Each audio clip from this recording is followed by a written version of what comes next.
आम आदमी पार्टी ने नॉर्थ दिल्ली के मेयर जयप्रकाश पर जमीन कब्जा कर अवैध मकान बनाने का गंभीर आरोप लगाया है। आम आदमी पार्टी के निगम प्रभारी दुर्गेश पाठक ने मेयर जयप्रकाश पर दिल्ली शहरी आश्रय सुधार बोर्ड की जमीन कब्जाने का आरोप लगाया। दुर्गेश पाठक के मुताबिक सदर बाजार विधानसभा के अंदर जयप्रकाश का 4 मंजिला मकान है और मकान में उनके बेटे के नाम पर बिजली का बिल आता है। मकान कब्जे की जमीन पर बना हुआ है। दुर्गेश पाठक ने बीजेपी, नगर निगम और दिल्ली पुलिस से मेयर के खिलाफ कार्रवाई की मांग की है।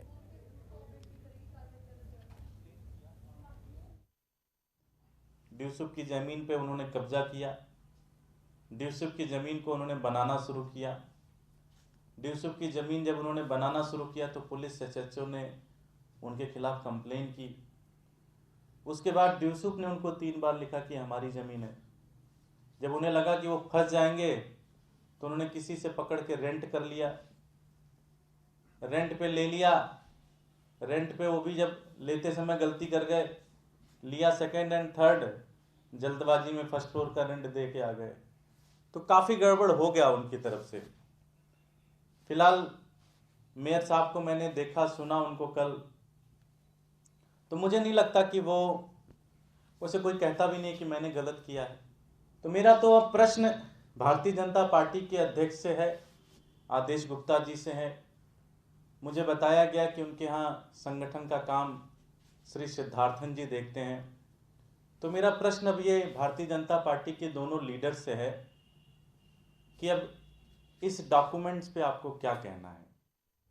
और दिल्ली के केशवपुरम थाना इलाके के लॉरेंस रोड में चल रही फैक्ट्री में एक युवक हादसे का शिकार हो गया है। हादसे में युवक की मौत हो गई। जयराम की मौत से उसका पूरा परिवार बिखर गया है। मृतक जयराम के परिजनों का यह कहना है कि फैक्ट्री में काम करते वक्त जयराम की मौत हुई और ऐसे में फैक्ट्री की तरफ से परिवार को आर्थिक सहायता मिलनी चाहिए, जिससे परिवार आगे की जिंदगी का गुजर बसर कर सके। फिलहाल पुलिस ने संबंधित धाराओं में मामला दर्ज कर जांच शुरू की है।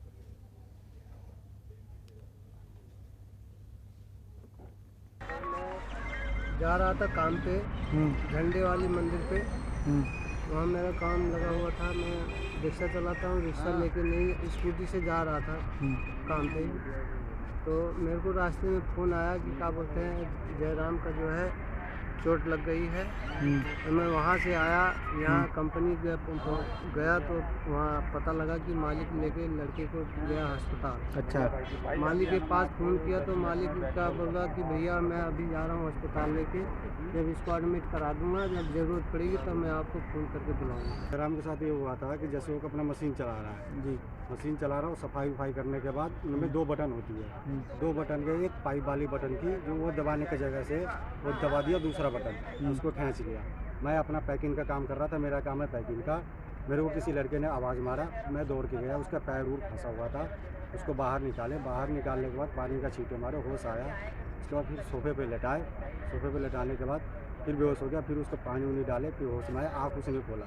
मालिक आया, उसके बाद हॉस्पिटल ले गया। उसके करीब 2 घंटे बाद मेरे पास फ़ोन आया जो लड़का का डेथ हो गया। जयराम जो है करीब में 2 साल के आसपास हो गए जो है फैक्ट्री में काम करते हुए, मसाला फैक्ट्री में। अच्छा। B55 में काम कर रहा था। उसके बाद जो है अब अभी तक तो बढ़िया से काम करता था, कह रहा था मैं हेल्परी भी करता हूँ, कट्टे भी उठा लेता हूँ, मशीन भी चलाता हूँ, हमको कोई दिक्कत परेशानी नहीं होती है। अच्छा। मशीन में सीख गया हूँ, मशीन चलाता हूँ। उसके बाद में जो है कल अचानक जो है ऐसा हुआ कि जो है वो यहाँ से करीब 9 बजे जो है आसपास यहाँ से निकला हुआ है फैक्ट्री। फैक्ट्री पहुँचने के बाद में जो है उसकी करीब में 1 घंटे के आसपास जो है यहाँ पे फ़ोन आया कि जो है जयराम का जो है चोट लग गई, ज़्यादा चोट लग गई है। अच्छा। एक पैर जो है डैमेज हो गया है और जो है रीढ़ की हड्डी जो है टूट गई है। ये चीज़ जो है वहाँ से फ़ोन आया। दिल्ली के दक्षिण पश्चिम जिले के स्पेशल स्टाफ की टीम ने लूटपाट की वारदातों को अंजाम देने वाले मेवाती गिरोह के 3 सदस्यों को गिरफ्तार किया है। इस गिरोह के पास से एक मोबाइल फोन और एक टैक्सी कार और एक बटनदार चाकू बरामद हुआ है। गिरफ्तार आरोपियों की पहचान माजिद, मुजाहिद और पंकज के रूप में की गई है। ये तीनों राजस्थान और हरियाणा के अलग अलग जिले के रहने वाले बताए जा रहे हैं।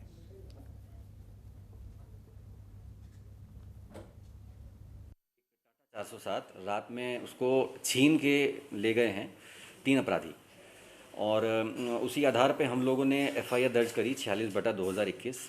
और इस पूरे मामले में हमको ये पता चला, क्योंकि अभी कुछ दिनों पहले काफ़ी सारे एटीएम्स पे भी इंसिडेंट हो रहे थे कि एटीएम्स को काट के लेके जाया जा रहा था। तो हमारी जो पहली हमारा शक था वो जो गैंग होता है मेवात से जो आता है करके जाता है उन्हीं पे पड़ा। एक टैक्सी बरामद हुई है जो क्राइम में इस्तेमाल हुई थी और इसके अलावा एक स्टोलन मोबाइल रिकवर हुआ है और एक बटनदार नाइफ रिकवर हुआ है। इसके अलावा इन्होंने इंकशाफ किया है अंबेडकर नगर की एक FIR है 82/21, सिमिलर सेक्शंस लगे हुए हैं उसमें रॉबरी के, और एक करोल बाग का इंसिडेंट है, एक ओखला का और एक बदरपुर का।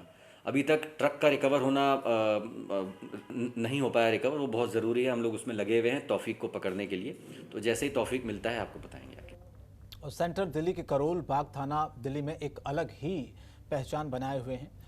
अगर करोल बाग थाने की बात करें तो इस थाने की फुलवारी के साथ ही आम जनता के लिए बैठने के लिए ख़ास तरह की व्यवस्था है। थाना किसी 5 स्टार होटल से कम नहीं लगता है। यहाँ पर फरियादियों की बैठने के लिए अलग अलग बेंचें बनाई गई हैं। इस थाने का किचन बिल्कुल 5 स्टार होटल से कम नहीं है। करोल बाग थाने में जिम, एक्सरसाइज करने के लिए हर तरह की व्यवस्था भी की गई है और पूरी थाने में हरी घास और फुलवारी लगाया गया है। अगर आम जनता की बात करें तो उनके लिए भी हर तरह की सुविधाएं, चाहे वो बारिश हो या धूप, हर तरह की व्यवस्था की गई है। जो लोग अपनी फरियाद लेकर आए तो उनको यह एहसास ना हो कि आम जनता के लिए यहाँ पर कोई व्यवस्था नहीं है।